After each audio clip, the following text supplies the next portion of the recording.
नमस्कार बच्चों।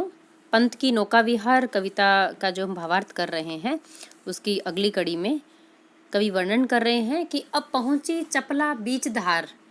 चपला बिजली को कहते हैं, लेकिन यहाँ पर चपला कहा गया है जो चंचल नाव है, चंचल हिलती हुई डुलती हुई चलती हुई जो नाव है, नौका है, उसको यहाँ पर चंचल कहा गया है। अब पहुंची चपला बीच धार, छिप गया चांदनी का कगार। अब तक किनारे पर थी नौका, अब वो छोटी सी चंचल जो नाव है वो गंगा नदी की धारा के मध्य में बीचों बीच पहुंच गई। तो उस समय जो चांदनी की चमक के कारण जो उभरा हुआ किनारा था ना, जो बहुत दोहरा दिखाई दे रहा था, डबल दिखाई दे रहा था, किनारे पर जो प्रकाश जो है प्रतिबिंबित हो रहा था, अब वहाँ किनारा जो है वो अदृश्य हो गया, अब वो दिखाई नहीं दे रहा। दो बाहों से दूरस्थ तीर, धारा का कृश कोमल शरीर। दो बाहें, अब देखिए उन्होंने चूंकि मानवीकरण अलंकार का प्रयोग किया है, तो बच्चों उस समय गंगा की धारा जो है कुछ पतली और कोमल आकृति की लग रही थी, और उसके दूरस्थ दोनों जो तट हैं, दोनों जो किनारे हैं, वो दो बाहों के समान, बाहों की तरह प्रतीत हो रहे थे। आलिंगन करने को अधीर, आलिंगन माने दोनों भुजाओं में ले लेना, किसी बच्चे को अपन गोद में लेते हैं उसको आलिंगन करना कहते हैं। मानो वे दोनों भुजाएं जो है वो आलिंगन करने के लिए अधीर हो रही हों उस नौका को। अति दूर क्षितिज तट पर विटप माल, विटप कहते हैं वृक्षों को, और क्षितिज कहते हैं जहाँ धरती और आकाश का हमें मिलन दिखाई देता है। तो अत्यंत दूर जहाँ पर हमें धरती और आकाश का मिलन नजर आ रहा है, वहाँ तट के ऊपर विटप की मालाएं हैं, अर्थात वहाँ पर खूब सारे पेड़ उगे हुए हैं, पेड़ पौधों की कतार दिखाई दे रही थी। लगती भ्रू रेखा सी अराल, सासी सम, यहाँ पर भी उपमा अलंकार का प्रयोग हुआ है। वो कैसी दिखाई दे रही है? ऐसे लगती है जैसे वो भौहें हैं, भ्रू माने भौहें, टेढ़ी टेढ़ी रेखाएं हैं वो धरती की। अराल माने बिल्कुल तिरछी, एकदम वक्र और तिरछी रेखाओं के समान नजर आ रही थी।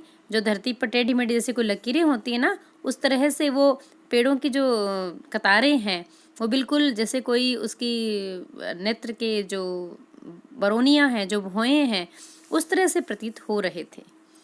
अपलक नभ नील नयन विशाल, और आकाश कैसा दिखाई दे रहा है कि रात्रि के समय जो नीला आकाश है बिल्कुल एक टक लगातार अपलक बिना पलक झपके जो नभ है वो नीला आकाश, इसके जैसे कोई विशाल नयन हो, वो दृष्टिपात करने वाला मानो विशाल नेत्र की तरह लग रहा था। माँ के उर पर शिशु सा, समीप सोया धारा में एक द्वीप।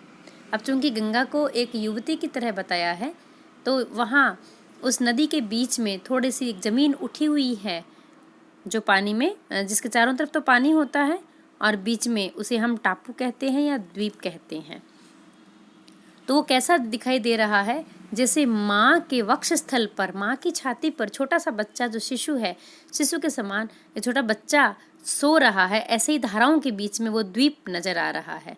देखिए बच्चों, मानवीकरण अलंकार का कितना सुंदर प्रयोग किया है, और पूरे में सांगरूपक अलंकार भी चल रहा है कि वो नायिका है, वो स्त्री है, तो वो जो द्वीप है वो एक शिशु की तरह, बच्चे की तरह माँ की छाती पर सोया हुआ दिखाई दे रहा है। उर्मिल प्रवाह को कर प्रतीप, उर्मिल कहते तरंगों को। अब जो तरंगे आती है वो आकर उससे टकराती है, प्रतीप माने उसको विपरीत दिशा में मोड़ देना। तो धाराएं जो ही आकर उस टापू से टकराती है, द्वीप से टकराती है, वो जो बीच में जमीन का टुकड़ा उठा हुआ है, तो उसको उन धाराएं उससे टकराकर वापस विपरीत दिशा की तरफ चली जाती है। वो द्वीप जो है वो धाराओं के प्रवाह को मोड़ रहा है। वह कौन विहग क्या विकल कोक। अब कवि स्वयं ही प्रश्न कर रहा है कि ये जो द्वीप है ये गंगा के प्रवाह को रोक रहा था, इस कारण गंगा की जो जलधारा है वो विपरीत दिशा में बह रही थी, और गंगा नदी के तटवर्ती भूभाग में रात्रि के समय ये कौन सा पक्षी था जो अपनी विरह व्यथा को हरने के लिए निरंतर उड़ रहा था? वह कौन विहग, अरे ये कौन पक्षी था? क्या विकल कोक, क्या ये व्याकुल चकवा तो नहीं था? कहीं व्याकुल रात्रि के समय जो चकवा और चकवी है, कहते हैं इसका जोड़ा बिछड़ जाता है, ये भोजन की तलाश में निकल जाते हैं, तो क्या ये अपनी प्रियतमा से तो नहीं बिछुड़ गया? उड़ता हरने निज विरह शोक, और स्वयं का जो विरह से व्याकुल जो शोक से युक्त है, दुख है, उसका हरण करने के लिए इधर उधर उड़ रहा है। छाया की कोकी को विलोक, वह क्या कर रहा है, स्वयं की ही जो छाया दिखाई दे रही है अंधेरे में, वह चकवी की काली छाया समझकर भ्रमित होकर इधर उधर उड़ रहा है।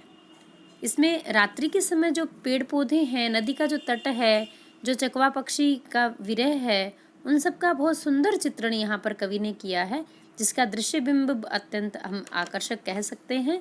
और यहाँ पर मानवीकरण के रूप में गंगा नदी को एक स्त्री के रूप में और द्वीप को एक शिशु के रूप में बताया है, जो कि हमारे चाक्षुष बिंब का बड़ा सुंदर यहाँ पर उपस्थित करता है चित्र। और इसमें रूपक है, उपमा है, मानवीकरण है और मानव मनो जहाँ भी आया है वहाँ उत्प्रेक्षा है। और भाषा जो है वो तत्सम प्रधान होते हुए भी भावों से परिपूर्ण है। बच्चों, इसमें नौका विहार के अंदर प्रकृति का अत्यंत सुंदर वर्णन यहाँ पर संयोग श्रृंगार रस का यहाँ पर निष्पत्ति करता है। और ये जो क्षितिज है, भ्रू है, कृश है, कृश माने दुबला पतला, कगार है, दूरस्थ है, प्रतीप है, ये सब जो शब्द हैं ये बिल्कुल तत्सम से आए हैं, यानी सीधे जो संस्कृत से शब्द आते हैं उनको तत्सम शब्द हम कहते हैं।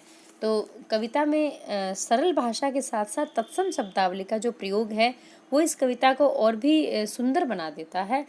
और प्राकृतिक शोभा का जो वर्णन है गंगा नदी का, वो हमारे आंखों के सामने बिल्कुल बिंब प्रस्तुत कर देता है कि किस प्रकार से अभी जो कवि है वो रात्रि के समय उस गंगा नदी के अंदर नौका विहार करने के लिए निकला है, और उसमें कैसे एकदम स्वच्छ साफ जल जो है दर्पण की भांति, और उसमें आकाश जो है नीला वो उसमें झांक रहा है, और जो किनारे हैं वो उसमें दोहरे दिखाई देते हैं, और उसमें जो धाराएं हैं वो धाराएं बिल्कुल उसके आंचल के समान नज़र आती है, जैसे किसी स्त्री ने वलयाकार गोल अपना आंचल लपेट रखा हो, साड़ी लपेट रखी हो, साड़ी की सलवटें जो होती है, जो पटलियाँ होती है, उसकी तरह वो धाराएं उसमें नज़र आ रही है। मानवीकरण अलंकार का अत्यंत सुंदर प्रयोग हम पंत की इस नौका विहार कविता में देख सकते हैं। आज इतना ही, धन्यवाद।